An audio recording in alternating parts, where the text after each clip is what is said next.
Segunda Epístola de Paulo a Timóteo, capítulo 4,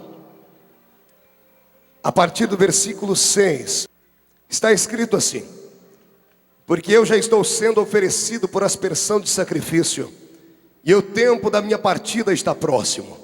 Combati o bom combate, acabei a carreira e guardei a fé.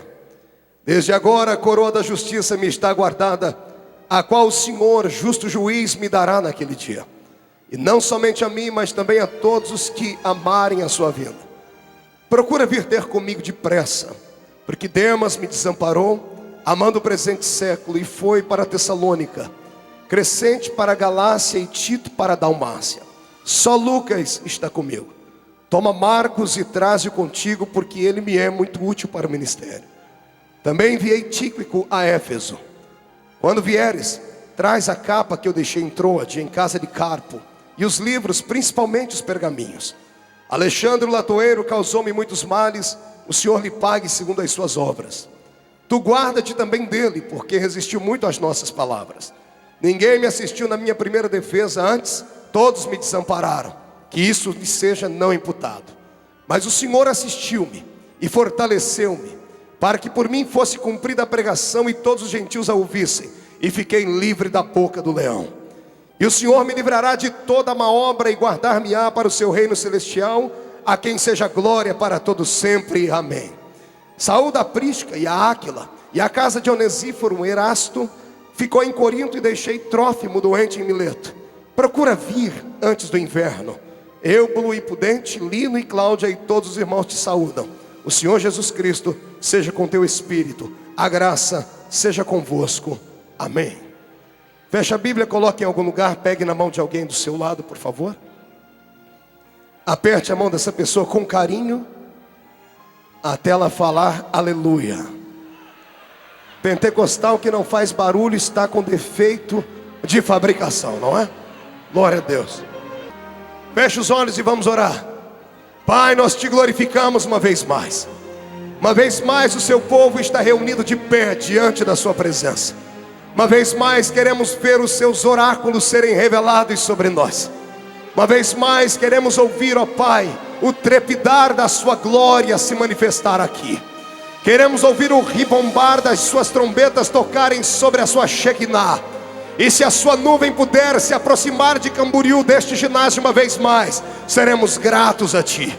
Antes que eu comece, Senhor, a dar esta palavra, eu lhe faço os dois pedidos de sempre. O primeiro é que ao redor deste ginásio, num raio de 5 quilômetros, onde houver uma entidade maligna manifesta agora, eu dou a esses demônios segundos para desaparecerem daqui.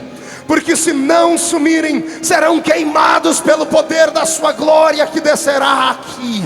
O segundo pedido a Deus é um pedido de atrevimento espiritual. Se ainda tenho crédito no céu contigo como pregoeiro da sua palavra, abre a porta do céu sobre este lugar agora, e manda do céu para a terra uma comitiva de anjos, anjos especiais, anjos de fogo, Senhor, que eles tragam brasas tiradas do seu altar e comece a esparramar aqui agora. E onde houver um crente batizado com o Espírito Santo, remova ele agora, agora, agora,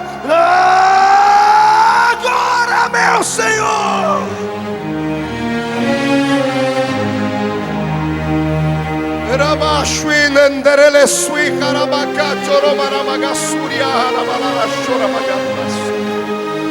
Tu não precisas do homem para nada, tu és onipotente. Então mostra a sua onipotência uma vez mais, em nome de Jesus Cristo. Amém, amém e amém. Os que podem, levante um dedo de profeta para cima comigo. Escolha alguém do seu lado, aponte para o irmão ou para a irmã e pergunte para ele: trouxe lenço?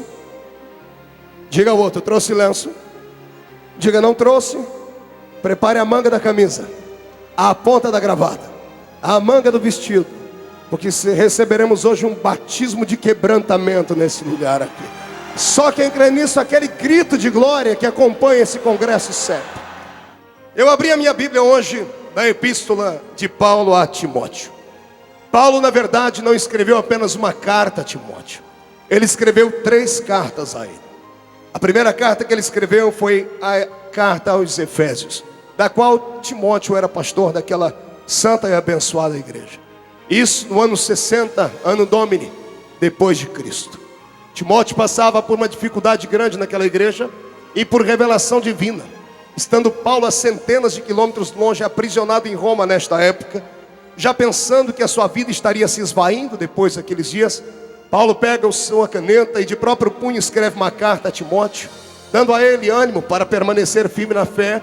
E ele deixa um conselho àquela igreja de Éfeso: não vos embriagueis com vinho em que há contendas, mas enchei-vos do Espírito Santo do Senhor. A carta não chegou na mão de Timóteo 1 ano, 2 anos, 3 anos depois. Foram vários anos até chegar à mão dele. Porque nesse interim, Timóteo é solto, Paulo é solto, melhor dizendo, e o Senhor o leva até a Macedônia. Estando ele agora na Macedônia, enviando mais uma vez as palavras que Deus lhe havia dado àquelas igrejas que ele havia plantado, ele escreve então a primeira epístola a Timóteo, dando a ele força, robustez, dizendo a ele para não deixar ser levado por palavras mais, acreditar no ministério que o Senhor havia lhe dado, porque para isso ele havia sido chamado. Estamos agora no ano 64 depois de Cristo. Neste interim, Paulo é preso. Quando Paulo está preso, por volta do ano 66, um ano antes da sua morte, o Senhor o compele mais uma vez e ele sente dores por dentro. E antes que ele pegue uma caneta para escrever a sua terceira carta, recebe a visita de um presbítero chamado Tíquico, que pertencia à cidade de Éfeso e que estava passando por Roma para fazer algum tipo de comércio com as madeiras que haviam naquele lugar. Paulo entrega as 2 primeiras cartas na mão de Tíquico e diz a ele: entregue na mão do meu filho Timóteo, que é filho de Eunice, neto de Lloyd. Esse garoto me viu na toda a sua caminhada, me teve como a presença masculina em sua casa, e ele é o meu filho, a quem eu muito amo. Quando Tíquico zarpa com seu navio e vai embora para a cidade de Roma, o Senhor traz ao espírito de Paulo um medo, uma ansiedade natural, porque o imperador de Roma, que agora está possuído por Satanás, começa a lançar sobre todos aqueles povos que haviam se convertido a Cristo um terror. Ele coloca bem de pé o seu grande coliseu e transforma as arenas do coliseu em lugares de trucidade. Pegam os nossos irmãos em Cristo e os lançam lá para serem comida de leões. E não eram leões como esses que nós vimos por aqui hoje, desses que a gente encontra no circo do Beto Carreiro. Eram leões gigantescos. Alguns dizem que tinham quase 3 metros de comprimento e em estatura de pé derrubavam qualquer tipo de gigante. Leões esfomeados, que transformaram a carne dos meus e dos seus irmãos no seu subsídio, que transformaram o seu sangue na sua bebida. Mas cada gota de sangue caída naquele coliseu brotou, e as árvores do Senhor foram frondosas, e o seu jardim cresceu sobre a terra. Pensava eu que também seria feito como foi feito com os demais, que caíram na mão de Nero, que era um maluco insano, um déspota sem coração. Mas o Senhor me livrou da boca do leão. Mas o Espírito Santo começava a avisar Paulo que os seus dias estavam findando. E quando os seus dias começam a se findar, o medo da morte é natural. O medo da ansiedade que bate à porta é natural. Só quem não tem coração, só quem não tem sangue nas veias, não se emociona ou não fica atormentado diante da possibilidade da morte. Se você nunca teve a morte batendo a porta da sua casa, você talvez não possa sentir ou imaginar o que aquele homem estava sentindo. Eu me lembro que certa vez, vindo do estado do Rio de Janeiro, indo para o aeroporto, vinha do interior para a capital, nós sofremos um acidente de carro, no ano de 2000 isso. E o acidente foi violento, batemos a 120 km por hora numa descida em uma daquelas serras de Teresópolis. E eu acordei caído fora do carro, momentos depois, com o rosto inchado, com a boca toda dilacerada. E quando eu respirei, era como se entrasse agulhas dentro do meu corpo, porque os órgãos parecem ter se movido lá dentro. Na hora eu só pensei em 2 coisas: na minha família e na minha fé em Deus. Eu, parece que por instinto, chamei a minha mãe. Imagine, um homem já com quase 30 anos de idade na época, gritar pela mãe. É isso que acontece quando estamos diante da morte. O seu Cristo, o meu Senhor, quando esteve diante da morte, também teve reações assim. Foi ele quem disse aos seus discípulos mais chegados, a Pedro, Tiago e a João, embora tenha levado todos junto com ele, só aos 3 ele havia dito assim: a minha alma está angustiada até a morte. A sensação da morte provoca terror e medo.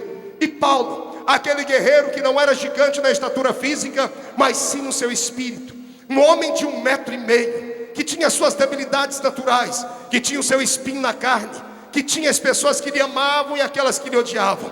Vendo que a morte se aproximava, lembrou do seu grande filho Timóteo e escreveu para ele as suas últimas palavras. Dizem por aí que as últimas palavras de um grande homem têm que ser escritas em um papel, têm que ser coladas em algum lugar, têm que ser gravadas, porque dizem que a melhor palavra do homem não é aquela do seu começo, mas sim aquela do seu final. A última epístola que Paulo escreve a Timóteo, a última carta que ele escreve a toda a igreja é esta. Nós estamos diante do epitáfio de Paulo. É Paulo dizendo os seus últimos sentimentos. E quem não pode se sensibilizar com ele, por favor, tape os ouvidos para não ouvir. Mas eu vejo o grande homem de Deus agora escrevendo a Timóteo, dizendo assim: eu sinto saudade das suas lágrimas, de quando choravas comigo, ou por me ver ter sido preso, ou nas orações enquanto eu caminhava. Eu sei que muitas pessoas me abandonaram na hora da minha maior luta.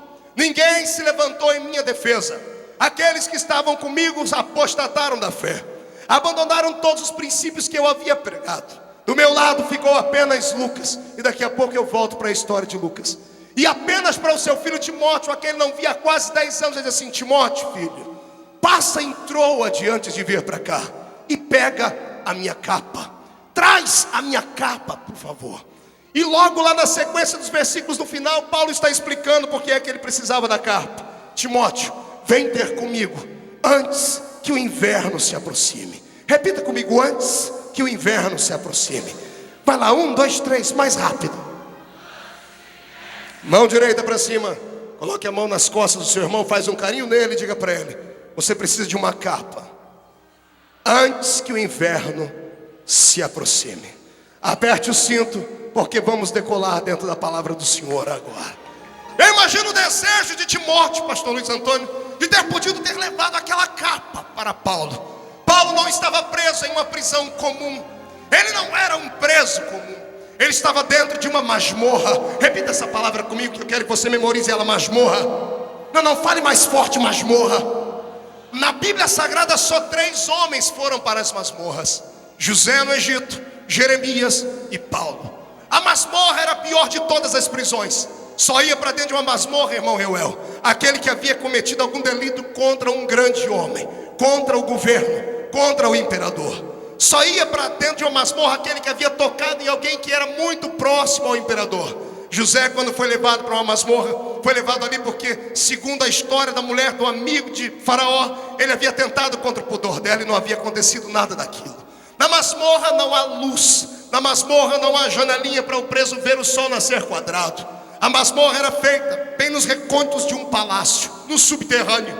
Por estar bem no fundo de um lugar, ela era úmida, fétida, triste e muito fria. A vida de um homem dentro de uma masmorra não passava de 3 anos, porque automaticamente o seu pulmão era atingido por uma tuberculose. 2 anos e 6 meses depois, dentro de uma masmorra, era automático escarrar sangue. Por isso que José foi arrancado da masmorra com 2 anos lá dentro. Por isso que Paulo passou 2 anos na masmorra e, apelando para a lei dos romanos, ele foi arrancado de lá. E quando voltou para aquele lugar, o Senhor permitiu que ele fosse morto de outra forma, para não morrer com aquela maldita tuberculose dentro do peito. Paulo, durante as noites que estava aprisionado, sentia o frio e a umidade. E a única saudade que ele tinha era daquela capa. A capa que o acompanhou durante muito tempo. A capa que o Senhor havia lhe dado por intermédio da mão de uma das irmãs que tanto eram gratas ao serviço do Evangelho. E agora o apóstolo Paulo pede a Timóteo: Timóteo, filho, traz a capa para mim, porque o inverno está se aproximando.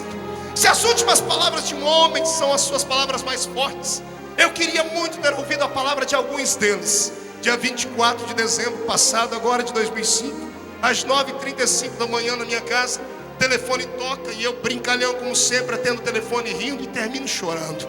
E a mãe me liga dizendo que o meu avô materno havia morrido. Meu avô, com 84 anos, já tinha muita idade, mas era o homem que foi a figura paterna que cresceu ao meu lado e que me deu um pouco da cultura e da sabedoria que eu recebi. Mesmo sendo um homem truculento, violento, um bêbado desenfreado, era um homem que eu tive como pai.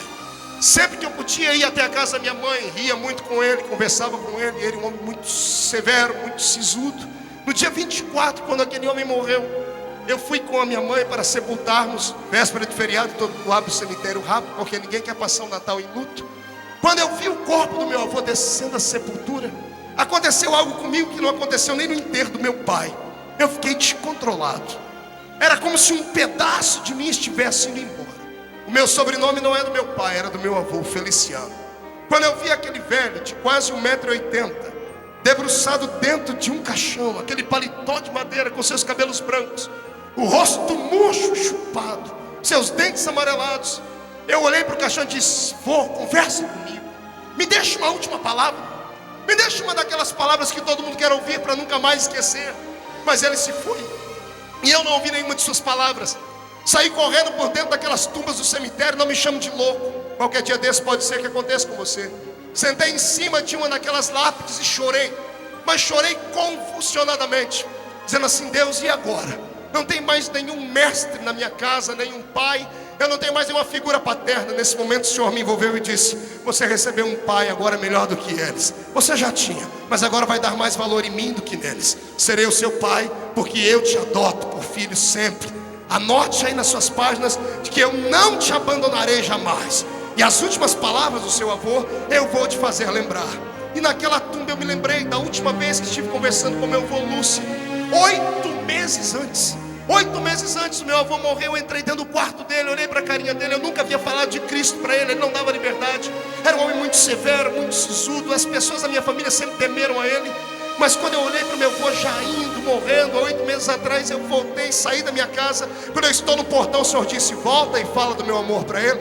Eu disse: mas Senhor, meu avô não vai aceitar. O Senhor disse: volta, eu já preparei o coração dele.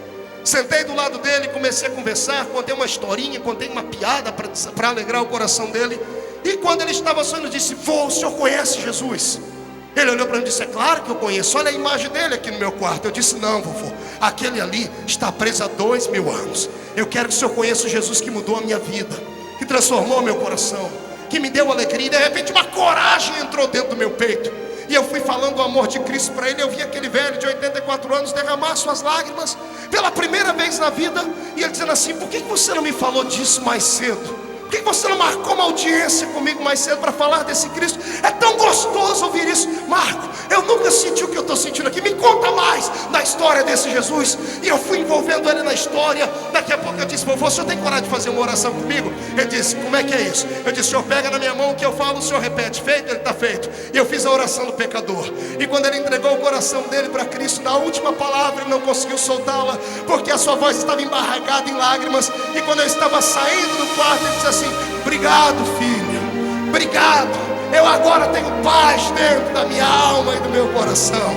As últimas palavras que eu tenho dele são essas. Eu já perdi outras pessoas na vida também. Há alguns anos atrás nós perdemos o que seria o nosso segundo filho, um menininho. O pai não quer ser pai de um menino. Eu sempre chegava em casa, colocava a mão na barriga da minha esposa e ele se mexia todo lá dentro. Eu não sei se ele ia ser jogador de futebol ou um crente do Pentecoste, porque dava chute até. E eu falei um dia desse: Jesus, por que eu não ouvi a voz do meu filho? O Senhor disse: aí ele conversou com você através dos chutes. Você lembra? Ainda sinto o toquezinho do pé dele. Eu digo: Senhor, de fato, as últimas palavras de um homem valem mais do que as suas primeiras palavras. Eu tenho 33 anos de idade e me chamam de veterano aqui no Gideões. Parece que eu sou um velho, bem velho mesmo. E eu acho que eu estou ficando assim. Eu conversava com o pastor Luiz Antônio ontem e dizia para ele: parece que eu estou ficando velho. Estou envelhecendo porque eu não sou mais aquele pregador de 8 anos atrás. As minhas mensagens parecem ter tomado mais consciência. São mensagens diferentes. Há muito tempo atrás eu gostava somente de grito, de pulo e de barulho. Até que um dia Deus me parou diante de um garoto na igreja e o Senhor perguntou: pergunte para ele se ele gostou da mensagem. Eu disse: gostou, garoto. E ele quase desmaiou e disse: foi a melhor mensagem que eu ouvi. E o Senhor me mandou perguntar para ele: pergunte o que é que você pregou, onde é que você leu. E quando eu perguntei, o garoto disse: pastor, eu nem sei o que o Senhor falou, eu só sei que foi o melhor culto que eu participei. Eu estou sentindo tudo aqui. E o Senhor disse para mim naquele dia: o cristianismo não é uma religião apenas de sentir, tem que ter o seu lado racional, tem que ser edificado.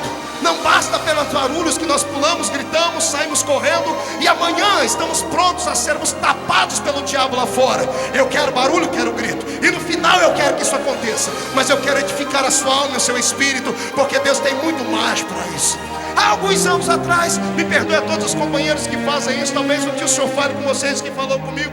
Eu pegava uma marreta gigante numa mão e uma outra marreta gigante na outra, e dava e batia sem pena e sem piedade, principalmente nos pastores, a quem eu já pedi perdão alguns anos atrás aqui. Bati demais em crentes, falando coisas grosseiras até, no ímpeto de ver o povo pular e gritar, porque eu achava que estava sendo profeta, e mal sabia que profeta não é só para isso. E quando eu estava um dia pregando em uma outra cidade, uma anciã muito simples chegou em mim e disse assim: pastor Marco, o senhor sabe por que o povo grita quando o senhor bate? O senhor sabe por que o povo pula quando o senhor fere? O senhor sabe por que o povo brada quando o senhor faz qualquer coisa assim? Eu disse: é porque Deus está falando? Ela disse: não, é porque é todo mundo hipócrita. Quando o senhor bate, ninguém veste a carapuça. Todo mundo olha para Deus: essa mensagem é para aquele lá, ó. Essa mensagem é para aquele outro lá. Essa mensagem é para aquele que está ali. Ninguém veste ela. Por isso o povo grita. Alguns gritam para escorregar da carapuça, mas são mensagens que cá para nós acabam não edificando, porque o que machuca não traz prazer. Agora, quando vem uma mensagem direta do céu, quando uma lágrima cai dos nossos olhos, quando um crente como esse vai sair daqui a pouco soluçando, pode passar 1 ano, 2 anos, 10 anos, você nunca mais se esquece daquela mensagem. Eu quero profetizar que estamos num tempo de bater sim, mas não a gente que está aqui. Quem está aqui não precisa apanhar aqueles que pregam contra este evento, precisa apanhar aqueles que não conseguem colocar os pés aqui e ficam nos dizimando por aí. Precisa apanhar não são os que vêm para essa festa, estão aqui atrás orando por nós, são aqueles que nas reuniões internas tentam destruir esse movimento. Quem precisa apanhar é Satanás. Por isso hoje eu vou pedir para Jesus tirar as espadas de fogo das suas mãos. Vou pedir para Ele colocar um par de luva de boxe de fogo na sua mão. Nós vamos nocautear Satanás, e só Satanás.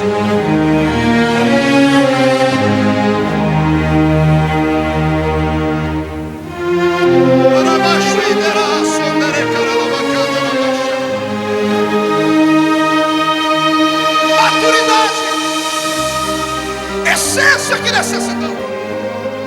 Quando eu olho para os homens que fizeram parte deste mundo e deixaram as suas últimas palavras, eu tenho que me recordar de homens que achavam que eram intocáveis, que eram inatingíveis, como Frank Sinatra, o grande ator de Hollywood. Saiu na revista Times as últimas palavras de Frank Sinatra. Ele disse uma frase curta e morreu: eu perdi, I'm lost. Disse ele: eu perdi. E eu parei algumas horas para meditar por que aquele homem havia dito isso. A sua lápide vai receber essas palavras, o seu epitáfio é esse: eu perdi. Eu disse: como pode um homem que arrebanhou corações, que fez filmes de Hollywood, que cantou para grandes autoridades, que namorou as mais belas mulheres, que teve tudo que um homem pode querer em sua vida, perder? E o Senhor disse para mim: ele percebeu que perdeu o brilho da sua vida, percebeu que o brilho da sua estrela acabou. Ele mal sabia que nem era uma estrela, era só um planeta, como a lua. A lua brilha lá em cima, mas ela não tem brilho próprio, é o reflexo do sol que bate sobre ela. Quem foi a lua disse que a terra brilha com um azul colorido demais. A terra não tem brilho próprio, porque ela não é uma estrela, é um planeta. É o reflexo do sol que bate nos oceanos e deixa ela toda azul. Maldito seja o homem que pensa ser uma estrela. Não há estrela, nós somos planetas. O nosso brilho vem do reflexo do sol da justiça. Enquanto ele brilhar sobre nós, haverá isso. Frank Sinatra pensava que tinha brilho próprio, mas era o brilho das pessoas que o aplaudiam, que gostavam de ouvir a sua voz, que gostavam de olhar os seus olhos azuis. Quando a sua robustez física caiu por terra, ninguém quis mais nunca escutá-lo. Quando Getúlio Vargas, presidente desta nação, foi morrer, tirou a sua própria vida, segundo a história, ele deixou uma frase célebre: eu saio da vida para entrar na história. Saio da vida para entrar na história. Ele entrou na história do nosso Brasil, sim. Frase célebre. Morreu como sendo alguém corajoso, que enfrentou todo tipo de retaliação e não se demoveu do seu lugar. Não sei até quando pesa tudo isso. Estou citando para você frases de homens que passaram por aqui. João Ruiz, o grande mártir boêmio na Alemanha, que quando quando estava para morrer, já colocaram sobre ele madeiras até o seu pescoço. O arcebispo daquela terra olha para ele e diz assim: você pode negar o seu Cristo para se ver livre de todo esse fogo? E ele diz assim: eu quero agora selar com o meu sangue tudo aquilo que eu disse com os meus lábios. Ninguém pode apagar aquilo que eu preguei. Quando acenderam a chama sobre o corpo dele, o crepitar das chamas que consumiam aquela madeira, por mais alto que fossem, eram simplesmente embutidos dentro de um buraco, porque do meio das chamas ele cantarolava um hino dizendo: Deus, abre as portas do céu para que eu vá, e que todos os que estão me olhando não percam a visão do céu. Estaremos juntos aí em cima a qualquer dia desse. Frases célebres que marcaram um tempo. Você já ouviu falar de Mahatma Gandhi? Mahatma Gandhi foi um homem que inspirou nações, inspirou até o líder político negro americano Martin Luther King. Mahatma Gandhi, antes de morrer ao lado de suas duas sobrinhas, parou um homem na frente dele com uma camisa caqui, uma calça azul, tirou um revólver e deu 3 tiros sobre ele. Um tiro no peito, um no estômago e um na virilha. Quando ele recebeu aqueles 3 tiros, ele caiu no chão gritando em indiano: Rei Rama, Rei Rama, que significa: ó Deus. O dia que eu li estas frases deste homem que recebeu o prêmio Nobel da Paz e conseguiu apaciguar a ira dos britânicos contra aquele lugar, usando a lei da não força, eu perguntei: Deus, a que Deus ele estava dizendo? Qual era o Deus que Gandhi estava dirigindo essas palavras? A que Deus ele estava aqui pedindo misericórdia? Porque ele ensinou os seus filhos a adorarem a ratos, a adorarem baratas, a adorarem vacas, a adorarem o Deus Krishna. Eu perguntei: Deus, a qual Deus ele estava dizendo? E pensei: oxalá esse homem esteja falando ao Deus dos cristãos. A história diz que ele conheceu o cristianismo, ele gostava de ouvir as palavras de Cristo e usava em suas pregações. Mas a história também diz que um dia ele entrou dentro de uma igreja na Inglaterra com seus 18 para 19 anos de idade, e sentado num banco no fundo da igreja, nenhuma pessoa se levantou para dar um lugar melhor a ele. As mulheres tiravam as suas crianças de perto dele, porque todo indiano tem uma cor meia parda, não é negro nem branco, é uma cor acinzentada. Como todo indiano gosta muito de incensos, o incenso que ele havia usado o dia todo ainda estava impregnado no corpo dele, e aquele cheiro acabava incomodando as pessoas. Diz a história que ele passou uma noite inteira ouvindo o pastor pregar, e quando terminou o culto, ele não se deixou envolver pelo preconceito que estava ao seu lado. Ele olhava o pastor e dizia: quando terminar eu vou falar com ele. Mas ele não conseguiu se aproximar do pastor, não deixaram ele falar com o pastor. O pastor disse que ele tinha que arrumar uma entrevista com ele para outro horário. Gandhi, se vendo agora compelido a não atingir mais o pastor, sentou no último banco da igreja. Era uma noite fria na Inglaterra, como uma noite de inverno com muita neve. Ele agora sentado no último banco da igreja, percebe o diácono apagando as luzes e convidando todos a saírem de dentro da igreja. E ele diz ao diácono: eu não tenho para onde ir, eu acabei de chegar de viagem. O senhor tem um lugarzinho para eu dormir? E o diácono disse: não, não temos. O senhor tem uma roupa para me dar? O diácono disse: não, não temos. O senhor tem um prato de comida para me dar? E o diácono disse: não, nós não temos. Isso não é problema nosso, senhor. Se retire, porque o senhor é só mais um pedinte que passa por aqui. A história diz que Gandhi naquele dia dormiu do lado de fora da igreja e cobriu-se com jornal, como o pastor Adeildo contou a sua história aqui ontem. Ele contava dele e eu lembrava da história de Gandhi. A diferença é que Gandhi, expulso de dentro da igreja, voltou revoltado para a Índia. Chegou na Índia e disse: queridos, o Deus dos cristãos não é como os deuses que nós temos. Eles pregam aquilo aqui que não podem viver dentro do seu coração. Gandhi morreu com 3 tiros no peito. Um dia o Senhor vai permitir que todos nós estejamos perto dele, para ouvir o seu julgamento diante do trono do meu Deus, num lugar que não será terra nem céu. E eu quero que você enxergue naquele dia, e talvez se lembre das pregações que estamos falando aqui. Quando Gandhi ser conduzido até diante do trono, com 2 anjos fortes ao seu lado, e ele diante do meu Cristo ter que dobrar o seu joelho e confessar que Jesus Cristo é o Senhor, porque a Bíblia diz que toda língua confessará e todo joelho se dobrará diante do Senhor.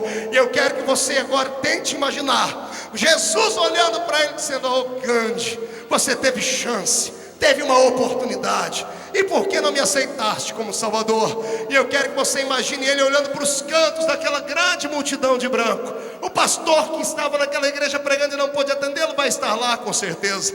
A mulher bonita que tirou os seus filhos de perto dele também vai estar lá. O diácono que estava naquela igreja e não deu a ele um lugar para dormir também vai estar lá. Eu quero ver Gandhi procurar no meio da multidão onde estão aquelas pessoas e dizer: eu tentei, mas não me deixaram, não me deram um lugar para dormir, não me deram uma coisa para comer, não me deram algo melhor para fazer. E Jesus dizer assim: infelizmente, eu não te conheço, aparta-te de mim para o fogo eterno. E vermos abrir à direita ou à esquerda um buraco com um cheiro mal de enxofre, e a alma de Gandhi será tirada lá dentro, e ele entrando lá dentro gritando: eu tentei, mas não teve ninguém que me ajudou. E atrás dele você vê pelo menos 40 milhões de africanos que aprenderam com o animismo as histórias de Gandhi e passaram a adorar animais, vindo logo atrás deles. Eu estive na África uma vez e assisti através da televisão a adoração ao deus rato. Você talvez nunca tenha visto isso. Imagine um templo gigantesco, caravélico, caindo aos pedaços, e um monte de pessoas do lado de fora com bandejas e pratos, colocando no chão. E de repente alguém começa a cantar um mantra, cantarolar alguma coisa, e o cheiro do leite diante do sol vai exalando. E daqui a pouco ratos e ratazanas do tamanho de gatos vão saindo daqueles lugares e vão subindo em cima daquelas pessoas, e subindo em cima daqueles leites, e começam a beber, e começam a defecar e a urinar. E quando termina todo aquele ritual, os ratos voltam para dentro das suas casas, e de repente as pessoas se levantam com o sacerdote e começam a dançar e a gritar: o nosso Deus nos visitou. Eu quero que você veja mulheres pegando aquele leite misturado com fezes e urina de animais, dando na boca das suas crianças, e o repórter perguntando: por que a senhora faz isso? E ela diz: porque pai Gandhi nos ensinou que o espírito dos deuses habitam nos ratos. A urina e as fezes deles são a essência da vida que os nossos filhos precisam. Eu quero que você imagine no dia do juízo, quando 40 milhões de negros africanos, pequenos, grandes, velhos e novos, acorrentados diante de Jesus, dobrados os joelhos, e Jesus dizendo: aparta-te, aparta-te, aparta-te de mim, um a um, caindo dentro de um buraco sem tamanho, simplesmente porque Gandhi teve a infelicidade de congregar numa igreja de aparência, onde as pessoas mostram a coisa que não tem e pensam ser aquilo que não são. Eu quero, em nome de Jesus Cristo, agora conclamar a você, para que não despreze nem o menor e nem o maior, para que você não faça acepção de pessoas porque a sua patroa é rica ou porque o seu funcionário é um pobretão. Eu quero, em nome de Jesus Cristo, que ao sair destes gideões, a glória da essência missionária bata no seu peito e você abra as comportas do céu sobre eles. Deus vai fazer um movimento de salvação dentro da sua casa, no seu trabalho, na sua cidade, e podemos profetizar que o Brasil será do Senhor Jesus. Quem pode dar um grito de glória a Deus, faça e dê. Quando eu vejo meu irmão Paulo pedindo a Eutico: traga a minha capa, ou melhor, pedindo a Timóteo: traga a minha capa, eu fiquei imaginando por que a capa tinha que estar em Troades. A capa de Paulo estava em Troades naqueles dias, porque Paulo havia feito um grande trabalho naquele lugar. Paulo amava a cidade de Troades com muito coração. Ele havia estado lá por mais de 1 ou 2 vezes. E aquela capa trouxe pelo menos 2 grandes milagres para o ministério de Paulo. Diga comigo: 2 grandes milagres. Não, um pouquinho mais forte. Diga: 2 grandes milagres. Diga para o seu irmão: prepare para ouvir 2 grandes milagres. Muitos de nós ouvimos sempre falar de Lucas, o médico amado. Muitos de nós sabemos que Lucas escreveu um evangelho e Atos dos Apóstolos. Poucos de nós sabem como Lucas foi salvo. Poucos de nós conhecemos a história da salvação de Lucas. Eu acho que isso era muito interessante e importante falarmos aqui. Lucas, o médico amado, era grego por natureza, vindo de uma família abastada. Passou parte da sua adolescência dentro do Egito aprendendo medicina. Sabia tudo sobre a complexão do corpo humano, a anatomia. Falava tudo sobre os ossos, sobre as cartilagens, sobre os nervos, sobre a pele. Falava tudo sobre os órgãos internos e sobre aquilo que estava na externidade.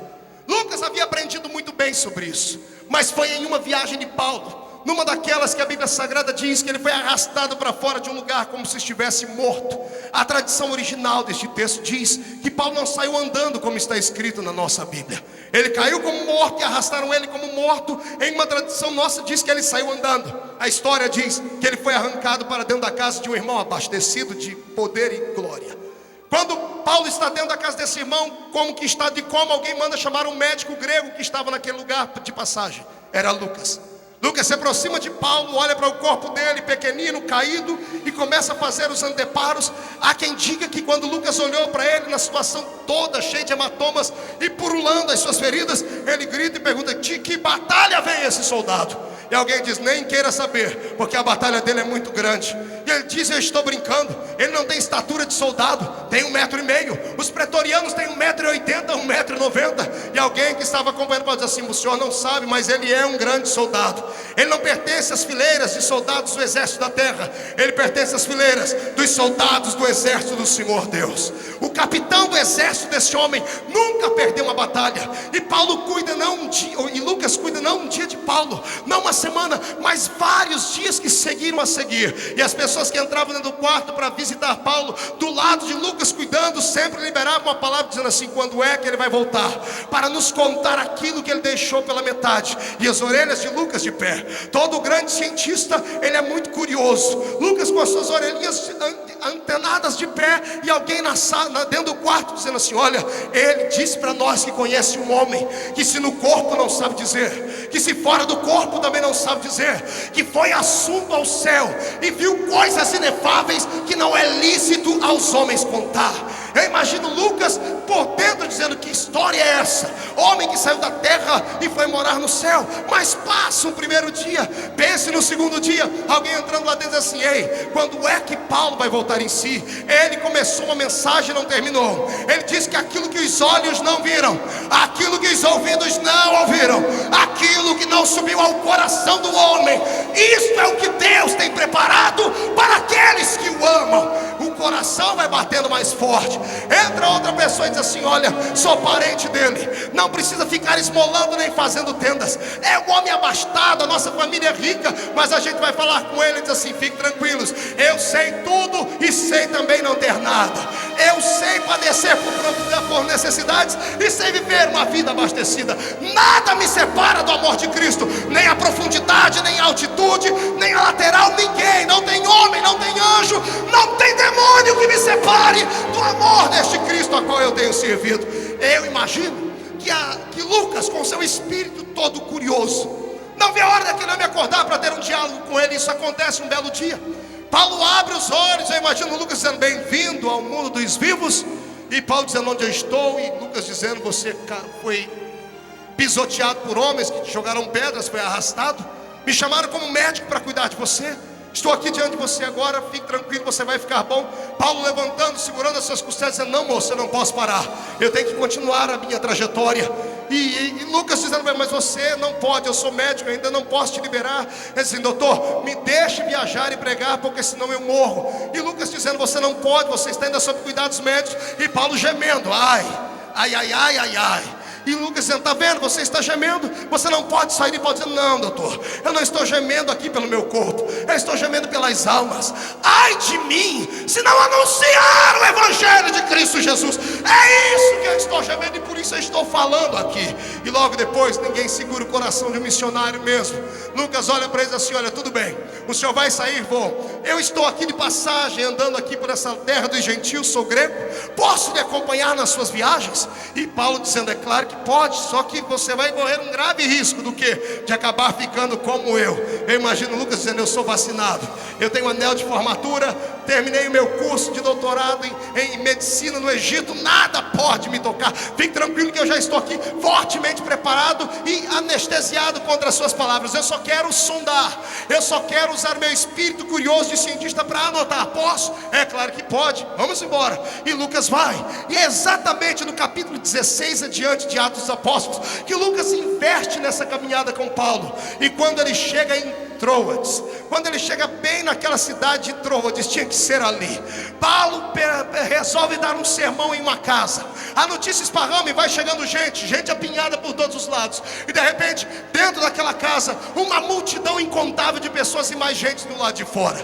Pessoas estão pelas janelas, e um garoto está sentado na janela por nome Eutico. E Paulo envereda pregando. A mensagem dele não foi meia hora, nem 1 hora, nem 2 horas. Era meia-noite, o apóstolo estava pregando. Haja palavra, haja pulmão e haja unção de Deus na vida dele para segurar a multidão até aquele horário. Quando ele está terminando a sua mensagem, despenca da janela Eutico, que cai deliberadamente do lado de fora, quebra o pescoço e acaba morrendo. As pessoas o levantaram morto, começa a gritaria lá dentro. Eu imagino pessoas dizendo: onde tem um médico, onde precisamos de um médico. E Lucas, mais do que pronto, levanta a mão dizendo: eu sou médico, estou acompanhando aquele rapaz que está falando ali, deixa que eu cuido do garoto. Lucas chega perto do Eutico, olha para ele, está com o pescoço roxo, purulando pelos ouvidos, purulando pelo seu nariz, boca sangrando, e dizendo assim: olha, infelizmente eu não sei quem é a família desse rapaz, mas a medicina que eu estudei me autoriza a dizer que ele morreu. Ele está morto. Podemos assinar o atestado de óbito. Nisso a multidão vai abrindo espaço, ninguém vê por cima do pescoço, porque o pregador era muito pequeno. Ele vem atravessando 1, 2, 10, 100 pessoas até chegar lá perto de Lucas. Vê Lucas olhando para o rapaz cair no chão e diz: Lucas, o que está acontecendo? Lucas olhando para Paulo dizendo: moço, eu não tenho nada a ver com a sua vida, Paulo, mas se eu fosse você eu sumiria daqui agora, porque as pessoas já te apedrejam quando te ouvem pregar. Quando a notícia esparramar na cidade que esse garoto morreu na sua pregação, você está perdido. E Paulo olhando para Lucas com um sorriso, dizendo: calma, doutor, o que é que o senhor está dizendo?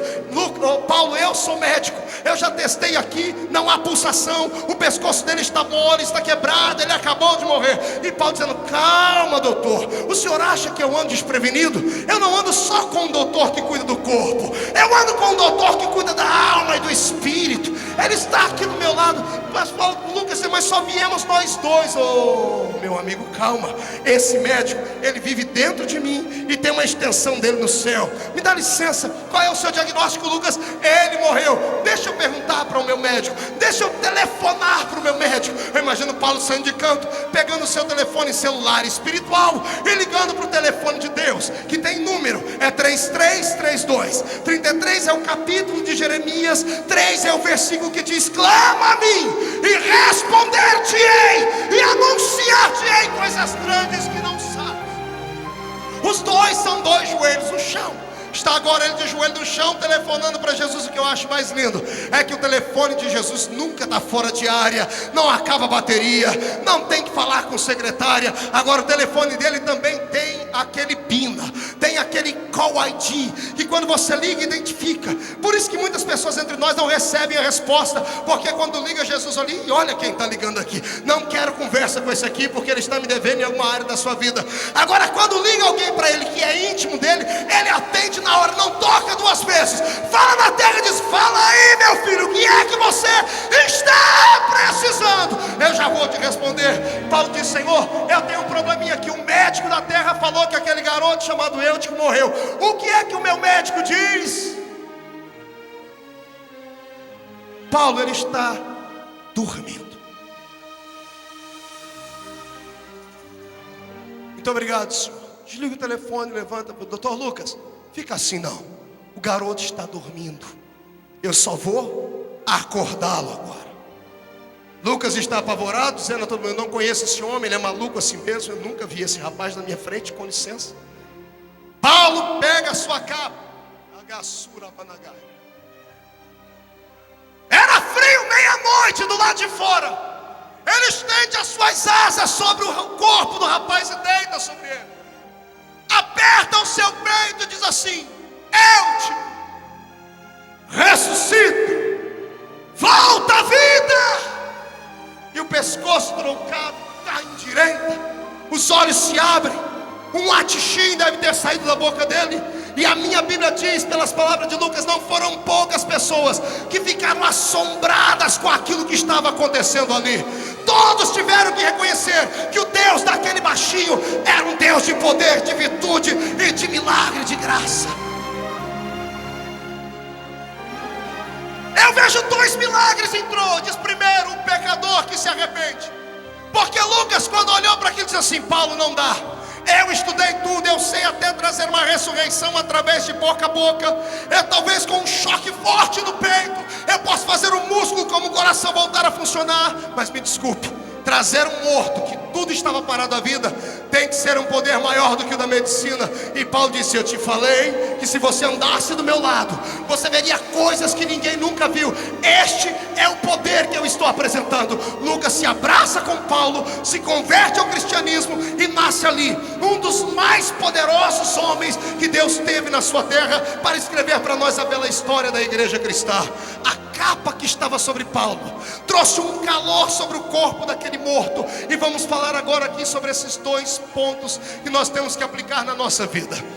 Eutico não é um tipo de morto comum. Eutico não é um tipo de pessoa triste e simplesmente que se aparece num culto de uma vez por outra. Eutico foi um cristão que naquele dia escolheu um péssimo lugar para ficar, para adorar a Cristo como seu Salvador. Ele escolheu uma janela. E quem está na janela está olhando para dentro ou está olhando para fora? Quem está na janela está com a sua percepção para dentro ou está com a sua percepção para fora?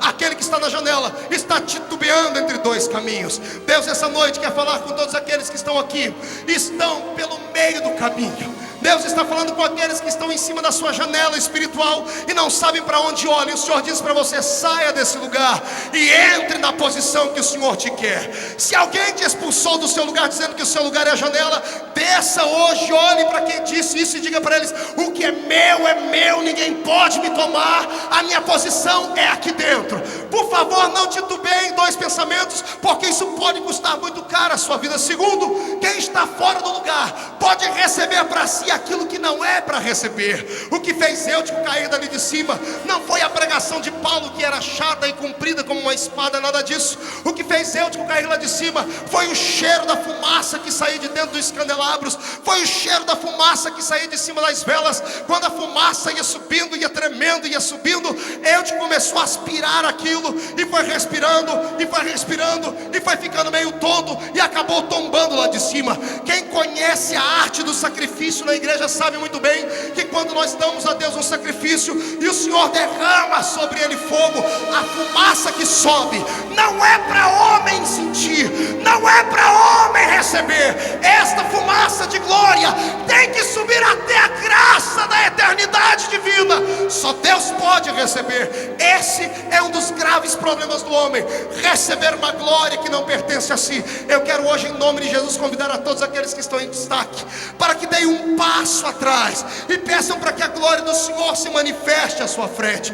A glória do Senhor vai puxar o nosso carro espiritual para frente e nada e nem ninguém vai fazer o seu ministério parar, explodir ou eclodir. A glória do Senhor nos basta, porque precisamos estar na posição certeira. A segunda parte é Lucas. Lucas era a pessoa que não era cristão, mas estava perto. Quando ele viu o manifestar de Deus na vida de Eutico e trazer a vida sobre aquela capa que Paulo estava usando, ele acabou se convertendo a Cristo. Eu quero profetizar em nome de Jesus Cristo que este ano de 2006 não será e não terminará de forma comum. É um ano onde um derramar da unção de Deus será tão grande e poderosa que pessoas que agora não são, antes do Natal serão. Pessoas que agora não têm, antes do Natal terão. Eu disse na sexta-feira que este mês comemora-se o centenário da descida do Espírito Santo nas Américas, através do que Deus fez lá na Rua Azusa. O que Deus derramou naquele dia foi a presença da sua glória sobre aquele lugar, e aquilo se manifestou até os dias de hoje. Quando eu olho para esta capa de Paulo, eu não quero pregar aqui uma inovação, não quero falar aqui sobre uma capa ungida, nada disso, mas eu quero falar sobre o símbolo da capa. Quando o cego usava a capa autorizada por Roma, aquela capa, quem olhasse para ela entendia, era uma capa que tinha autoridade, era revestida de poder dado por alguém que tinha, e ele podia exercer aquela função que ele estava completando ali. Todas as pessoas que tinham aquela capa sobre os seus ombros podiam fazer. Alguém pregou aqui durante esses dias sobre a capa de Elias. Quando a capa de Elias repousou sobre Eliseu, Eliseu recebeu uma autoridade que lhe foi conferida.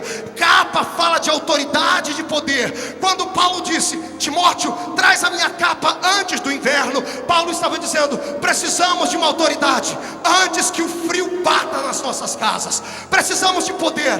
Traga uma capa capa de glória, traga um revestimento de autoridade. Você que entrou aqui dentro hoje não pode voltar para casa do jeito que entrou. Eu prego sobre isso há vários anos. Eu quero que o Senhor coloque fogo nos seus pés, que este fogo vá subindo sobre os seus troncos, que ele chegue até o alto da sua cabeça, e que você, ao abrir a sua boca, não fale palavras de língua portuguesa, fale línguas de autoridade de fogo. Eu quero, em nome de Jesus Cristo, profetizar que a unção que desceu há 100 anos sobre a rua Azusa vai escolher a sua casa nesta noite, vai escolher o seu ministério esta noite, vai revestir a sua vida nessa noite, porque Deus tem um novo mover sobre a sua história. E podem se levantar quem quiser, podem maldizer o quanto quiserem maldizer, podem vir bombeiros do inferno para apagarem este fogo, não poderão apagar, porque a glória do Senhor não vem da horizontal, ela vem da vertical. Está chegando aí.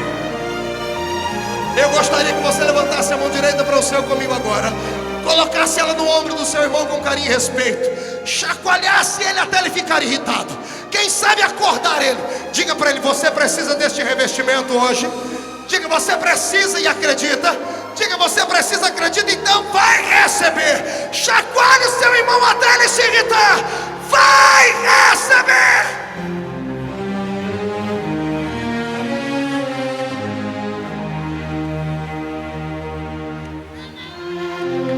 Eu não sei quem ficou com a capa de Paulo, mas eu quero orar para que essa capa esteja sobre nós aqui hoje. Eu quero profetizar aos pregadores que estão aqui: nós não precisamos morrer para nossa capa cair na mão de alguém. Eu posso te dar a minha se você quiser, mas tem que aguentar o peso da responsabilidade.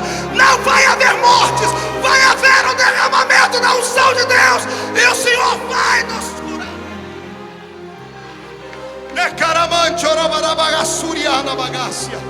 Quando eu olho para os pregadores que estão aqui nesse púlpito e os cantores, muita gente se pensa especial, pensa que receberam uma estrela na testa e ninguém de nós recebeu. Na verdade, recebemos capas espirituais de autoridade. Quando eu vejo o pastor Vanderlei Caceliano pregar, quando eu vejo o pastor Júlio Ribeiro pregar, quando eu vejo o pastor Benhuro, o pastor Paulo Marcelo, quando eu vejo alguns aqui pregarem, eu vejo a unção de Apolo sobre eles. São homens que têm uma autoridade, como o pastor Jean tem, nas palavras proféticas, falam com uma eloquência tremenda. Quando eu vejo o pastor Cizino, quando eu vejo você, eu vejo a capa de Paulo sobre vocês, na unção missionária. Receberam um revestimento missionário. Quando eu ouço Lauriette, Elaine de Jesus, quando eu ouço Amanda cantar, os cantores que estão aqui, eu vejo a unção de Gedutum sobre vocês. Quando eu vejo Matos compor e cantar, eu vejo a unção de Asaf para escrever músicas. Nada novo na terra, recebemos essa unção. E se nós recebemos, quem diz que você não pode receber?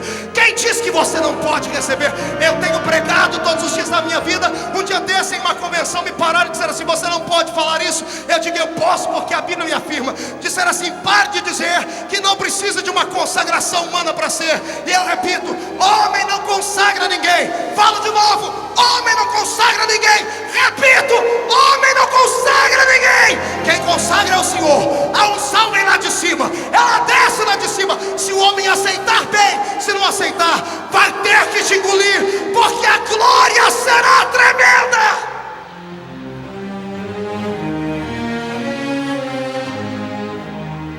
Esta unção é transferível. Grite no ouvido do seu irmão: é transferível.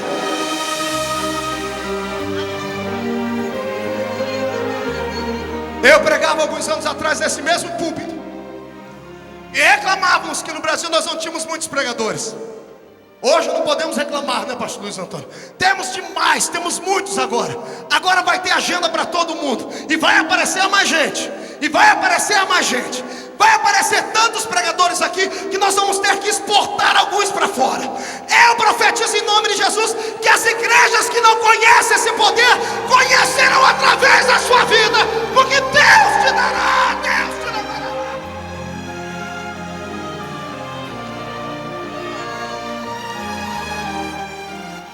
Precisamos desta capa de glória antes que venha o inverno.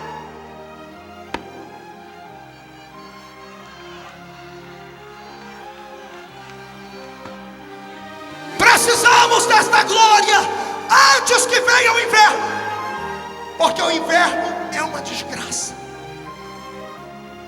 O frio do inverno é ele endurece. Diga comigo, o frio do inverno ele endurece. Endurece corações, endurece igrejas, endurece líderes, endurece homens. Ficam tão frios e congelados que eu tenho que soltar os meus jargões. Ficam tão frios e endurecidos que a língua fica como uma língua de aço, uma boca de ferro, um queixo de concreto e o corpo paralisado como uma estátua de museu. Eu profetizo que quando você sair daqui, a capa da unção de Deus vai sobre ti. Quem estiver duro vai amolecer, vai haver um derretimento espiritual na sua igreja. Ei, você que congrega numa igreja chamada siberiana, você que congrega numa igreja onde só tem iceberg humano, você que congrega numa igreja que o único milagre que acontece é cair flocos de gelo lá dentro, se prepare, porque você vai levar a capa naquele lugar. Não vai haver mais frio naquele lugar. Vai derreter. Meu Deus, tem gente que já começou a derreter. Já estou ouvindo, até aqui em cima estou vendo muita gente derretendo já. Começa a derreter, Senhor. Vai ficar quente, mais quente que a fornalha de Nabucodonosor. Vai queimar.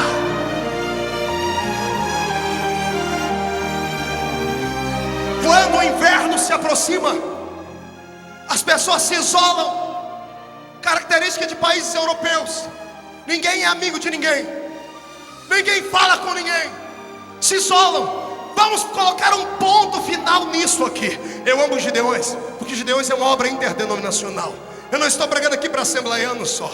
Tem gente de todas as denominações aqui. E escute o que eu vou dizer. Deus não tem monopólio de povo. Deus nunca aprovou o isolamento. Se Jesus descesse hoje aqui e você perguntasse para ele qual igreja ele iria congregar, eu nem vou te dizer qual é que ele ia dizer, viu? Só para você não ficar atormentado e atribulado. Vivemos um tempo onde que o Espírito procura são corações que querem. Eu pregava alguns dias atrás na igreja do pastor Joel Holder, que aqui está, um ano retrasado. No púlpito da igreja dele eu recebi um garoto com uma camisa, e ele veio me dar de presente a camisa, e eu achei que era uma camiseta de algum congresso de jovens.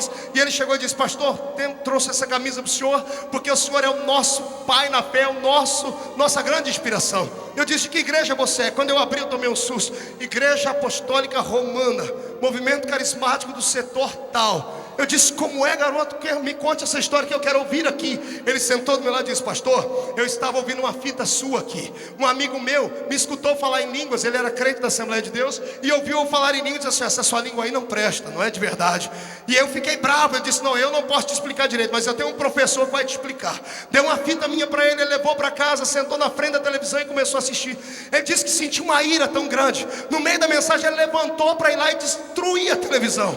Quando ele levantou da televisão, saiu um vácuo quente, uma força de Deus que bateu sobre ele e jogou ele na cama. Ele levantou apavorado. Quando foi gritar: ai meu Deus, saiu línguas estranhas de verdade, como essas que nós falamos aqui dentro.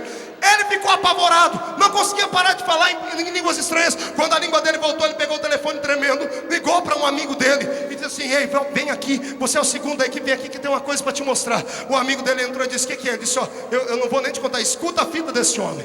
No meio da mensagem, no lugar que eu falava sobre imitação, quando ele ficou irritado, ele levantou também para ficar irritado igual o outro. E ele disse: pastor, o que saiu da televisão e me pegou, saiu e pegou ele também. Ele foi batizado com o Espírito Santo de verdade, começou a orar em línguas de verdade. Pastor, hoje nós estamos com um grupo, ele apontou lá no meio do povo, 100 jovens batizados com o Espírito Santo. E eu disse: por que você não sai de lá e vem para cá? Ele disse: pastor, vocês aqui já são salvos. Lá na nossa igreja tem 1 milhão para ser salvos. A gente fica lá, a gente já não aceita mais Maria como a nossa salvadora. A gente não quer mais o batismo por aspersão, queremos batismo agora como vocês são batizados. Estamos pregando o evangelho como o senhor pastor. Tem um monte de garoto da minha igreja lá que compraram suspensório só para imitar o senhor, pastor Marcos. O senhor é o nosso pai. Eu falei: Jesus de Nazaré, o que eu prego dentro das minhas igrejas não cai fogo nem de graça. Eu estou pregando e tem gente fazendo oração de macumbeiro. Não usa, não dá, não força, não ajuda, humilha ele. E lá eles estão dizendo: Jesus, manda o pastor vir pregar aqui,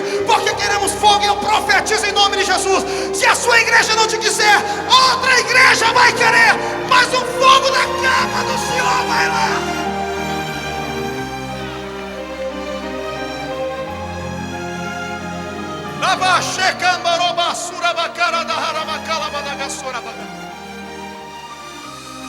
Vou profetizar. usar. Quem tem juízo, levante as mãos para receber.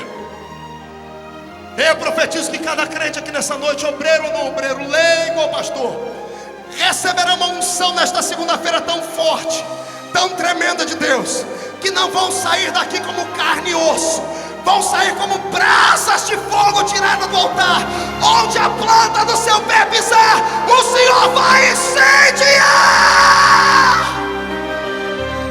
Você crê, recebe, fecha a mão, põe no peito, dá um pulo para cima e dá na cara do diabo. Não estou aqui para contar biografia, mas eu gosto de falar isso para motivar, para te estimular. Se passar na minha banca ali à direita e os piratas deixarem, você vai encontrar em pelo menos 25 mensagens novas, cada uma delas pregada em igrejas que você jamais imaginou que um assembleiano colocaria o pé para pregar. Terminamos uma campanha na Igreja Batista da Lagoinha, diante do trono. Pastor Marco Feliciano diante do trono, 4 semanas de adoração. Tem algum mineiro aí ainda? Tem algum mineiro? Alguém ficou sabendo disso lá? Na 3ª semana precisamos parar a campanha. Mais de 10 mil pessoas na rua. A prefeitura de Belo Horizonte interditou. O pastor Márcio Valadão, o reverendo, disse: Marco, minha filha Ana Paula junta gente aqui para ouvir música. Meu filho André também. Nunca em toda a história nenhum pregador, que olhe que já veio grandes nomes aqui, tivemos isso. Ele olhou para mim e disse: filho, você tem uma graça diferente. O que é que você tem? Eu bati a mão nos meus ombros e disse: eu tenho uma capa sobre mim, pastor Márcio, uma capa de glória, de avivamento, que os olhos humanos não podem ver. Tanto é que comigo, relação homem, pastor Márcio, só tem 2 sentimentos: ou as pessoas me amam, ou as pessoas me odeiam. Quem me ama é porque aceita meu ministério, quem me odeia é porque morre de inveja. Eu quero convidar você para receber o que Deus me deu. Recebe. Eu nasci aqui, eu saí daqui, eu fui pisoteado aqui, eu fiquei sem comer, sem beber aqui. E a fome que Deus tinha dentro do meu coração era tão grande que um dia eu disse: um dia eu chego lá, nem que seja empurrado, nem não interessa. Eu falei: Deus, eu não tenho voz, não tenho tamanho de pregador, não tenho jeito, mas eu quero que aqueles lá em cima tenham. Deus falou assim: você quer? Então recebe. Eu recebi, o peso está aqui. Hoje são 53 nações do mundo pregando, um programa de televisão em rede nacional. Temos aí um instituto teológico com 1.400 alunos, um site com mais de 1.600.000 visitas. E Satanás beija o meu pé, Satanás tem que andar debaixo dos meus pés. A unção de Deus vai ser tremenda. Quem quer esta capa antes que chegue o inverno? Quem é que está sentindo o inverno chegar? Quem é que está sentindo o inverno chegar? Meu amado companheiro, ouça-me, Deus lhe dará uma unção nova para a sua igreja hoje. Vai acontecer com vocês, muitos aqui hoje. Deus me disse enquanto eu orava hoje, o que aconteceu com Moody quando Chicago pegou fogo. Moody entrou na presença de Deus e disse: Deus, eu só saio daqui para um púlpito de uma igreja se a sua glória vier de uma maneira nova sobre mim. Caiu tanta glória sobre Moody que ele rolou no chão, pastor. Rolou no chão de um lado para o outro, até ficar entalado debaixo de uma cama, porque ele era um pouquinho fortinho. E ele teve que dizer: Deus, tira de mim um pouco desta unção, senão eu vou morrer. Vai acontecer com ministérios aqui. Vai haver uma explosão ministerial na sua vida, como você nunca antes viu e nem depois haverá. Este é o ano do derramamento da potência do Espírito Santo de Deus. Deus manda dizer para você que o inverno já passou, o tempo de cantar chegou, o tempo de adorar chegou.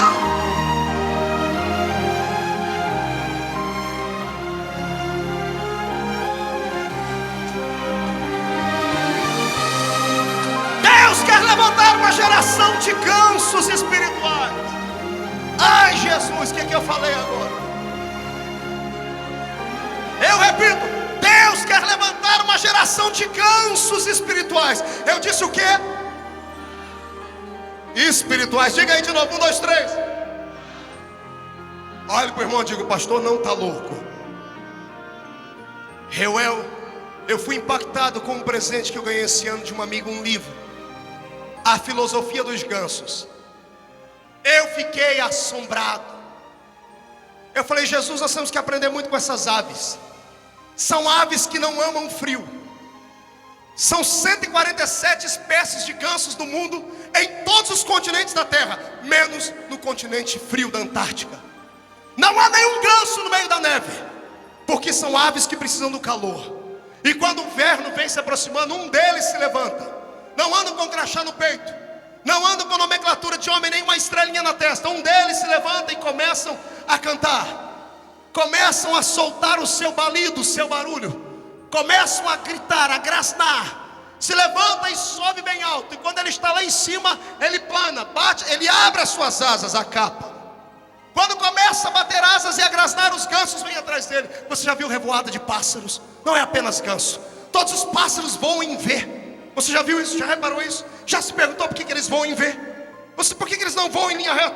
Por que não voam um atrás do outro? Voam em V. Primeiro, que o V é o V da vitória. Então o V daquele que é verdadeiro. Segundo, eles voam daquele jeito porque é como a ponta de uma flecha. Ninguém pode parar. Ninguém pode parar uma bala. Veja a ponta de um avião, é assim também, porque ela rasga, corta toda a barreira na frente. O primeiro ganso vai atrás e a força das asas dele abre um vácuo. O vácuo é tão grande que o ganso que vem atrás dele começa a bater asas e não precisa bater com tanta força como o que está na frente. O que vem atrás vai diminuindo a força. Quando estão num grupo pronto, eles economizam 71% de energia para bater as suas asas. Quando eles estão voando forte, porque toda a força está no líder que está aqui na frente. Deus não precisa de muitos homens de nome, Ele precisa de alguns aqui que tenham coragem de liderar. Deus vai levantar você na sua congregação, Deus vai levantar você no seu ministério, na sua convenção. Deus precisa de um para guiar. Se você levantar voo, fique tranquilo. Pode não ser muitos, mas alguém vai te seguir. Pastor, e não cansa? É claro que cansa. Aí vem a majestade dos gansos. Quando o que está na frente começa a cansar, ele grasna de forma diferente. Isso é científico. Ele sai da posição dele e vai lá para trás. E o outro que estava mais tranquilo lá atrás vem para frente e puxa o bando todo. E eles vão se revezando até deixar o inverno para trás. Eu profetizo que vai acontecer isso nos nossos ministérios, pastor Abílio. Pastores, evangelistas itinerantes que estão aqui, nenhum de nós vai deixar o outro para trás. Nenhum de nós, Paulo, nenhum de nós vamos atropelar. E outra, quando um desses gansos é atrovejado lá em cima, quando é atormentado o Reuel, quando um deles sai porque adoece, 2 gansos fazem escoltas, ficam do lado desse ganso, pastor Luiz Antônio, até ele sarar. Se ele não sarar, eles sepultam ele e voltam para o bando. Mas o soldado ferido não fica sozinho. Eu quero profetizar em nome de Jesus aqui, que vai parar o tempo onde nós vamos parar de dizer: você viu quem caiu, você viu quem tombou. Chegará o tempo que vamos dizer: você viu quem Deus levantou, você viu quem o Senhor colocou de pé. E já está chegando.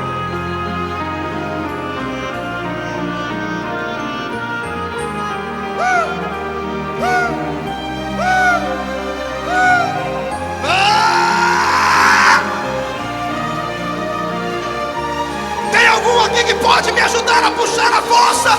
Levantemos voo nesta noite.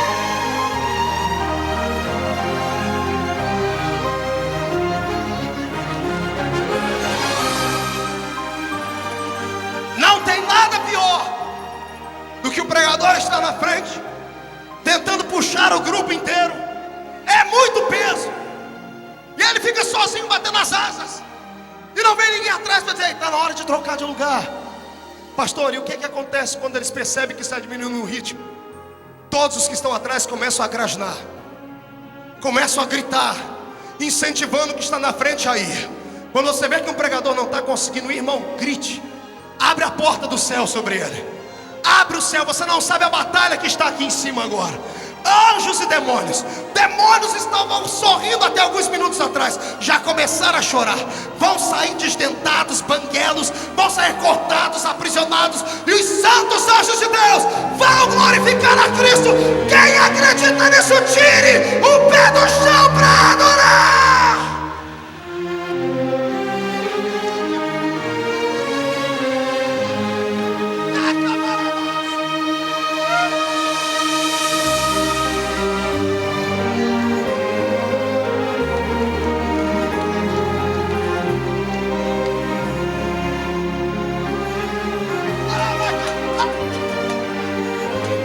Cada um Deus tem um ministério, o meu é esse: colocar você de pé e falar que vai acontecer. Vai acontecer. Eu quero deixar claro falar uma coisa que me escute. Sonho de crente não é como o sonho do ímpio. Crente não sonha de forma racional.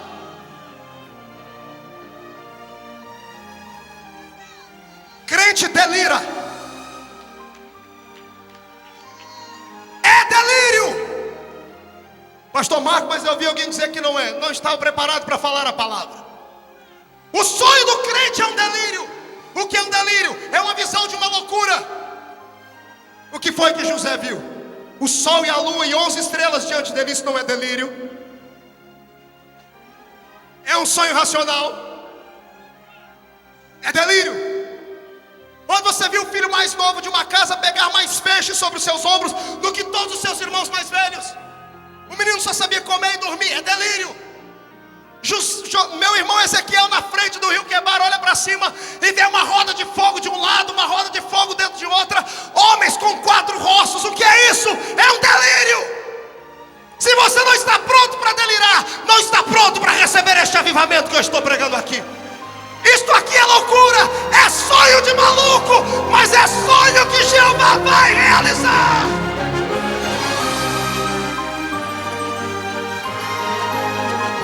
Mais uma vez, agora que o seu irmão acordou, levante a mão, pegue ele pelo ombro, mas com força.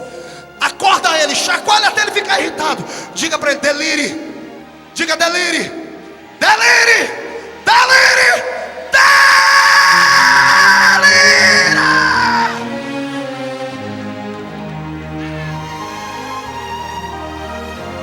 Deus derramará sobre o seu ministério a unção dos Is. Seu ministério será insuperável, ilimitável. Seu ministério será insubstituível. O céu será insubstituível. Deus te dá um poder que não deu a ninguém. Recebe.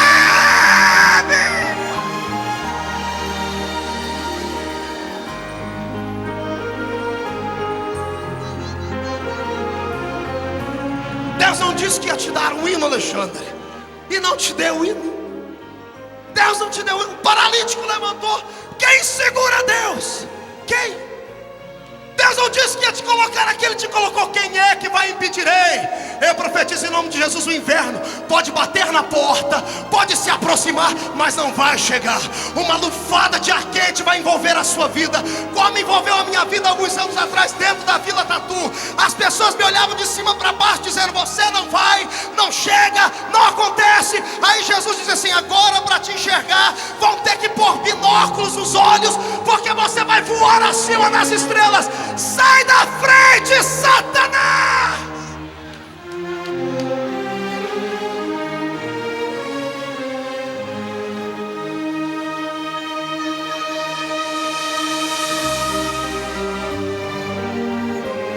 Ouça-me.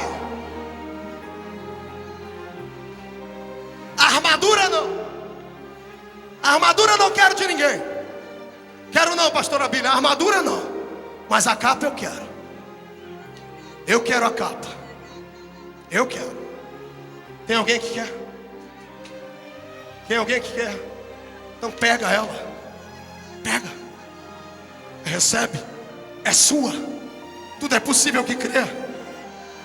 Você está olhando, não é para um pregador, é para alguém que representa você.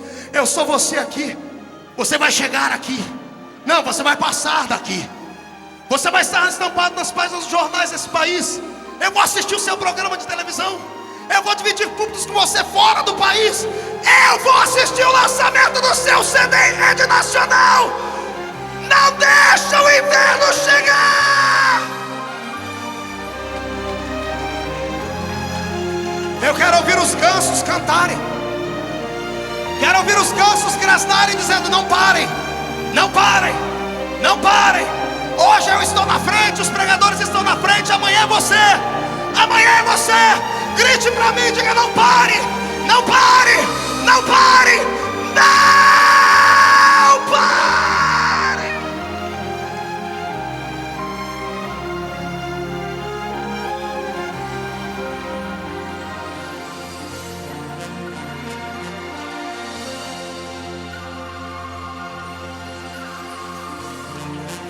Cuidado ao tocar em alguém.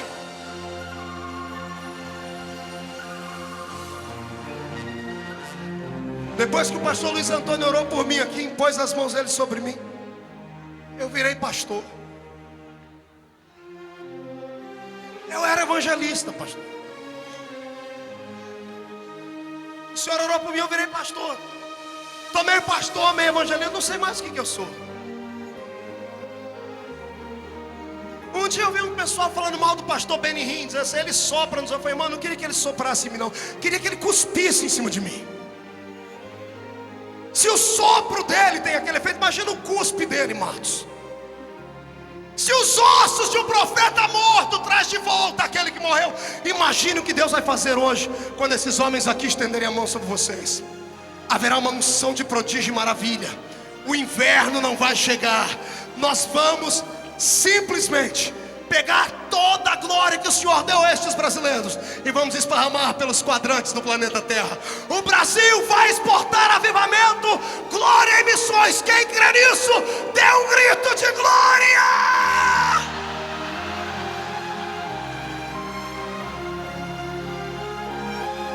Eu tenho medo do pastor Cizino colocar a mão em mim. Tenho, como um profeta. E eu perder toda essa vocação que eu tenho e ficar louco e ir lá para a África como missionário. A unção é transferível. Agora que tem gente aqui que tem essa chamada e vai receber hoje, vai.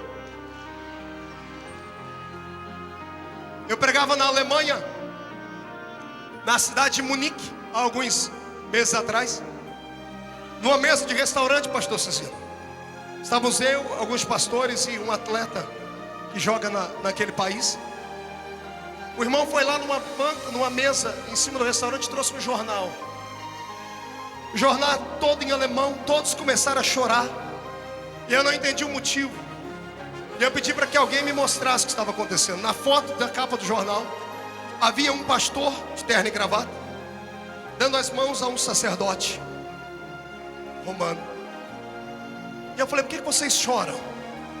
Aí disse, a manchete aqui está escrito: Igreja Luterana pede perdão ao romanismo por todos os pecados de Martinho Lutero. Sabe o que significa isso? Você não conhece a história? Somos filhos espirituais de Lutero. Lutero é o protestante mais famoso da história. Cabra macho. Mandaram uma carta dizendo que a alma dele estava encomendada ao inferno. Ele pegou, rasgou e queimou em praça pública, dizendo: o meu nome não está escrito em cartas feitas por mãos humanas, está escrito no livro da vida que está no céu. A Alemanha clama por um avivamento. Simplesmente não há protestantes mais. Fundiram uma só igreja, com todos os santos, com todos os ritos. Você já ouviu falar da cidade de Éfeso, a quem Paulo pregou a sua carta? Numa pregação de Paulo de 3 anos e meio, quase 120 mil almas se converteram a Cristo. Ei, o inverno está passando na vida dela. Olhe para cá você, deixa. É o fogo de Jeová pegando, olhe para cá. 120 mil almas. Hoje se chama Turquia. Feito um censo há 1 ano e meio atrás, menos de 500 crentes na Turquia. Eu estive no Japão alguns dias atrás. Pastor Cicino vai estar lá também numa grande conferência agora. E lá no Japão, as igrejas brasileiras crescem, é um fenômeno. Mas os japoneses, olhe para mim, os japoneses não conhecem Cristo. Não há quem consiga romper a barreira que os separa do amor deste Cristo. Eu entrei dentro daquele país e eu fiquei assustado com a submissão dos orientais. Um povo simples, que sorri para você todas as horas, que te cumprimenta quase encostando a cabeça no chão. Você entra numa loja, eles podem estar passando pelo que for, eles sorriem, só sorriem, só sorriem. Eu disse: Jesus, como é que esse povo não é salvo? Eu estive pregando na cidade de Worcester, escreve-se Worcester, a cidade onde nasceu o reverendo Moody. 200 igrejas estão naquela cidade, uma a cada 100 metros. não há 100 crentes em cada igreja. Um homem que levou 1 milhão de almas a Cristo. Olhe para cá. Há um mês atrás eu pregava na ilha de Martha's Vineyard, na Nova Inglaterra. O tabernáculo de John Wesley está erigido a alguns metros do lugar onde eu preguei. E o congresso foi tanta bênção que é televisionado e mandado para toda a ilha, que os americanos ligaram para o pastor, foram na casa do pastor e disseram: pastor, deixa os brasileiros acenderem essa chama, porque as nossas igrejas só têm velhos. E o pastor disse: qual o erro de vocês? Diz: nós não falamos desse Jesus para os nossos filhos. Os nossos filhos não conhecem esse Cristo. Mas quando eles veem o programa da igreja brasileira, eles não entendem assim: mas papai, mamãe, o que é isso? What happened? O que está acontecendo ali? E nós estamos falando para eles que isso era o que aconteceu nesta ilha quando John Wesley pregava aqui. Ei, brasileiro, eu já preguei aqui várias vezes e vou fazer de novo. Por favor, me mostre o seu braço. Me mostre o seu braço. Por gentileza, me mostre o seu braço. Me mostre o seu braço, pastor. Me mostre ele. O que é que corre no seu braço? O que é que você tem aí nas suas veias? Não ouvi direito. Sangue de verdade. Porque alguns parecem que têm fios elétricos nas veias. Parecem que são robôs, que não sentem ou fingem que não sentem, que não abrem as portas e nem fecham, ficam em cima do muro ou em cima da janela. Vai cair desse pedestal a qualquer hora. Você não tem só um sangue nas veias, você tem sangue de brasileiro. Não, você não entendeu? Eu repito, você tem sangue de brasileiro. Pergunte para mim o que significa isso, pastor. Você não tem um sangue puro. O brasileiro é uma mistura, pastor Cizinho, é a mistura mais linda do mundo. Olhe para mim, branco, do cabelo ruim, do nariz achatado. E não tem um negro na minha família. Feliciano é espanhol, meu pai era português. Olha do seu lado, você vai ver um negro dos olhos verdes, um cabelo liso, um japonês loiro. Olha do seu lado, você vai ver uma miscelânea de gente. O que é isso? O Senhor diz: filho, eu dei para os brasileiros um sangue misturado, para eles carregarem no sangue deles a responsabilidade do avivamento mundial. Todas as nações da terra vão receber o avivamento que vai sair do Brasil. Eu não estou fazendo uma utopia maluca, não estou aqui falando coisas que não vai acontecer. Eu estou olhando para a esperança espiritual do planeta Terra. Deus vai te levantar.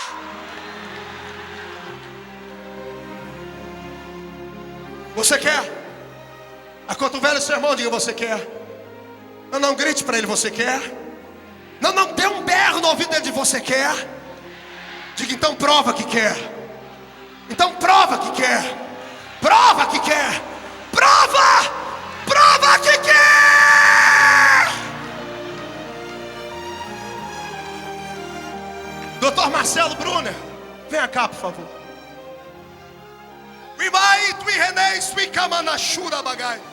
Eu, somente eu, te tirei daquele lugar que ninguém dava nada. Somente eu, fiz você concluir a sua faculdade. Fui eu quem te coloquei em alto escalão naquele governo. Fui eu quem te dei o nome que te dei, e vou fazer mais. Vai haver um reboliço na sua casa tão grande que você receberá asas das suas costas para voar. Vai levantar uma multidão de gente santa naquela terra. E quando abrires a sua boca como jurista nesse país, vou eu te dar o coração dos homens.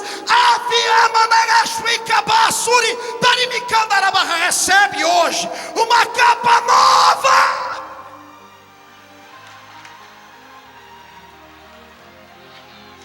Você não conhece ele, um dia você vai conhecer. Ramacha Caramassúria.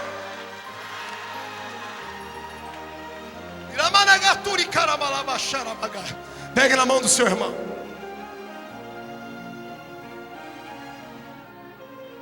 Cadê o meu paletó?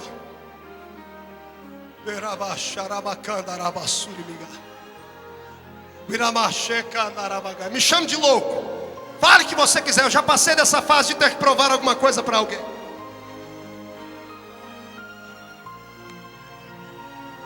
Não tente entender.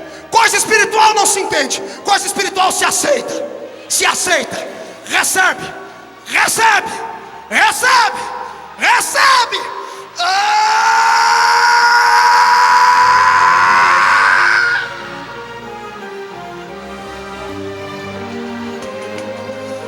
Deus me deu uma visão de olhos fechados, só que não é aqui para dentro, é lá para fora. Você que está assistindo pelo telão, cadê você que está assistindo pelo telão? Levante as mãos para cima.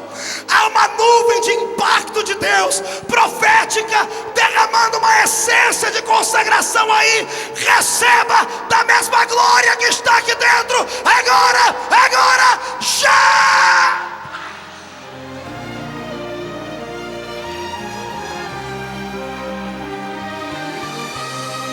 Timóteo, traz a minha capa antes que o inverno chegue.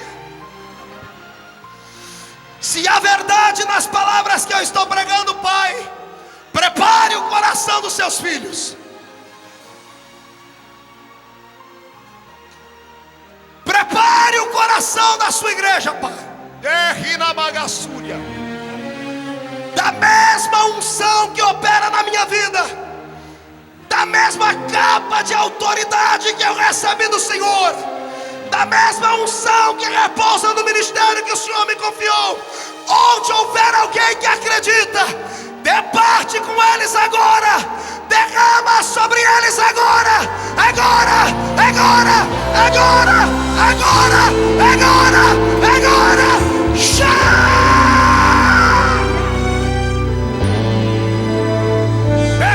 Do seu irmão, feche os olhos. Um vai puxar o outro. Senhor, os gansos do Senhor estão voando. Estão levantando voo, fugindo do inverno. Prepare. Estamos fugindo do inverno. Se prepare.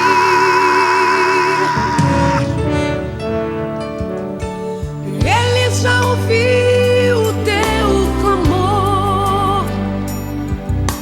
e não mandou ninguém pra lhe representar. Ele mesmo veio. É real a sua presença aqui neste lugar. Levante a sua mão. Você está sendo curado. Você está sendo renovado. Você está sendo batizado. Você está sendo tocado, você está sendo renovado. Ele está aqui, Ele está aí, Ele já chegou. Você está sendo curado, você está sendo renovado, você está sendo batizado. Sinta Ele aí, irmão. Eu sinto Ele aqui. Sinta Ele aí, porque Ele veio. Jesus. Eu sinto Ele aqui. Sinta Ele aí, porque Ele veio. Esse é o ano da graça.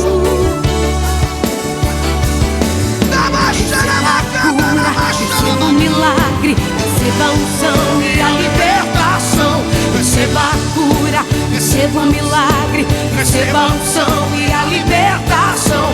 Receba a cura, receba o milagre, receba a unção e a libertação. Receba a cura, receba o milagre, receba a unção e a libertação.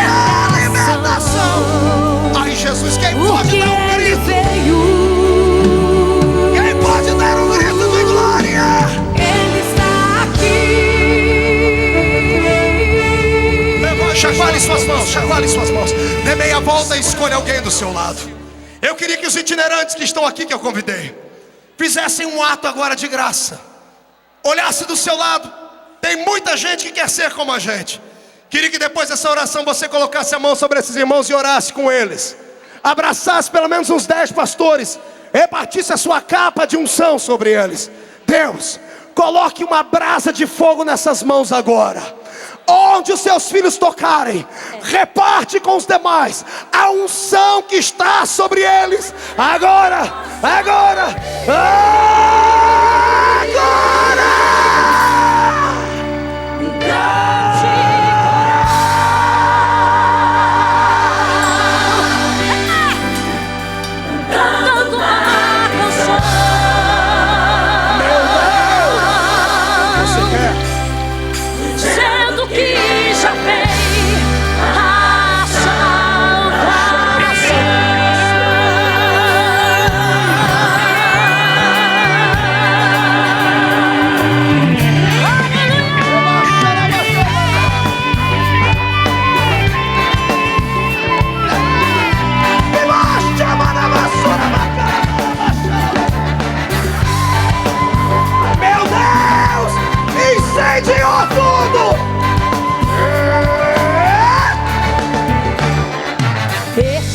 são os dias de Elias, pregando a palavra de Deus.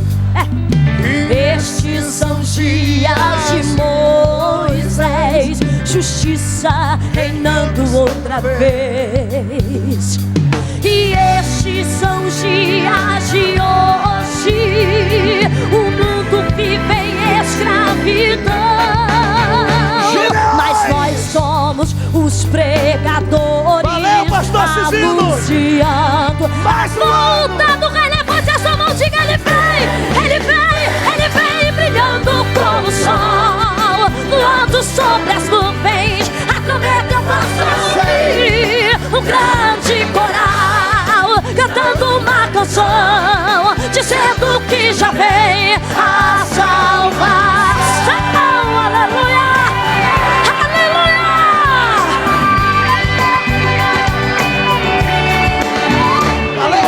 aleluia. Estes são os dias de Ezequiel, Mais um. os ossos voltaram a dar abaixo e derramar. Estes são os dias de Davi, erguendo um templo de louvor. E estes são os dias da ceifa, os campos já brancos estão, e nós somos trabalhadores realizando a colheita final. Ele vem brilhando como o sol, voando sobre as nuvens. A trombeta eu posso ouvir, um grande coral cantando uma canção, dizendo que já vem a salvação. Diga: ele vem, ele vem, ele vem, ele vem. Meu Deus, eu posso ouvir o coral cantando uma canção, dizendo que já vem a salvação. Aleluia, aleluia, aleluia. Levante voo. Agora não há Deus como Jeová, não há Deus como Jeová, não há Deus como Jeová, não há Deus como Jeová, não há Deus como Jeová, não há Deus como Jeová, não há Deus como Jeová, não há o exército do Senhor agora, não há Deus como Jeová, aleluia, não há Deus como Jeová. Mas esse lugar